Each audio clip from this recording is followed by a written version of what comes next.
गेल्या 28 तासांपासून पुण्यात सार्वजनिक गणेश विसर्जन मिरवणुका या सुरूच आहेत आणि अलका टॉकीज चौकात भर गर्दीत फटाके फोडण्यात आले। बंदी असताना देखील फटाक्यांची आतषबाजी सुरूच आहे आणि नियोजन करून देखील पुण्यातील विसर्जन मिरवणूक ही रेंगाळली आहे।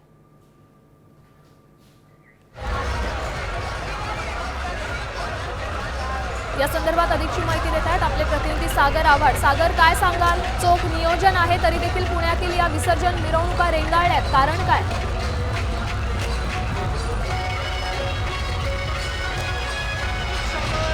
पाहिलं आता अलका चौकामध्ये आपण आहोत। आतापर्यंत 165 मंडळ जे आहेत ते अलका चौकातून पुढे गेलेले आहेत आणि आता अजूनही 40 ते 45 मंडळ जे आहेत ते मागे या तिन्ही रोडला आपल्याला पाहायला मिळतात।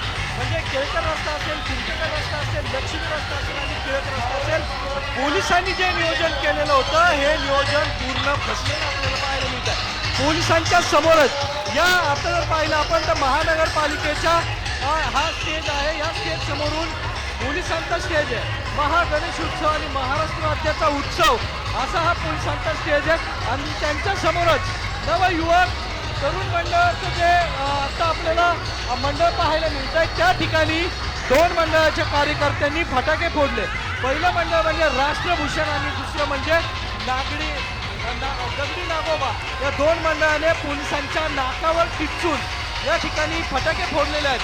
लाखोंची गर्दी जी आहे ती आपल्याला सागर, वेळोवेळी आम्ही तुमच्याकडनं या सगळ्या बातमीचा आढावा घेतच राहू। तुर्तास धन्यवाद दिलेल्या या सविस्तर माहितीसाठी।